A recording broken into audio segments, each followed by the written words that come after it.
For today's videos mga par, bago tayo magsimula sa ating vlog ay kailangan natin kumustahon ang mga labunon. So ayun mga par, bago tayo magsimula mga par paglalaba ay kailangan natin kunin yung mga tapos na nilabhan. At para na rin pag uwi ni Mrs. ay hindi tayo masasampal. So ayun na nga mga par, sinimulan ko na ang paglalaba. Pero kinuha ko muna yung mga bago na nilabhan na tapos na. At habang ako'y nagpatuloy mga par ay nakita ko yung suot ng anak ko. At ayun ang mga para may nakita kong tae sa short ng anak ko at hindi ko na pinalagpas-lagpas pa at kinusukuso ko na. At ayun ang mga para ay nagsisimula na ako na paglalaba. At inisa-isa ko na mga par ang mga labunon na binilagay ko sa washing machine at dinahandahan ko pa mga par. Baka masira yung washing machine, wala na tayong washing machine, patay ako sa misis ko. At habang wala si misis mga par, ako muna maglalaba. At ayun ang mga par, nilahandahan ko ng paglagay ng labunon.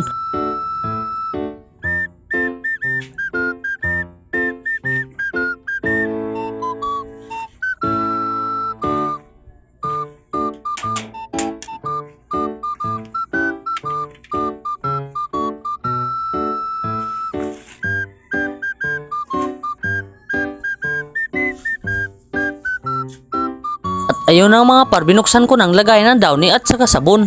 At binuhusan ko na ng downy.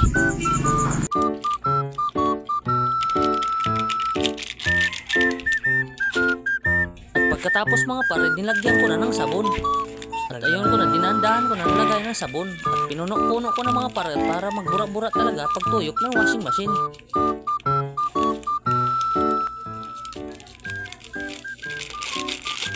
Yan mga ka-idol. So, ganyan na natin. Tapos, bago natin i-ano to, at pagkatapos mga pare, nagturo pa ako kung paano pandarin. Kasi ito talaga yung washing machine mga pare, talagang electronic. Tapos, sasaksak muna natin yung ano niya. Ayun. So, ayun mga ka-idol, nakakabit na. So, bago tayo mag-start, kailangan natin i-on muna yung gripo niya. Dapat naka-automatic kasi ito tapos ibaba natin yung ano, yung water drainer niya dito sa ilalim. Ayun mga ka-idol. So ayun, mag-start na tayo dito mga ka-idol. So yung pinakauna, first step natin mga ka-idol is power on muna tayo. Yan. Pag tumunog na, nakikita mo yung level water niya. Tapos dito naman tayo sa water level niya.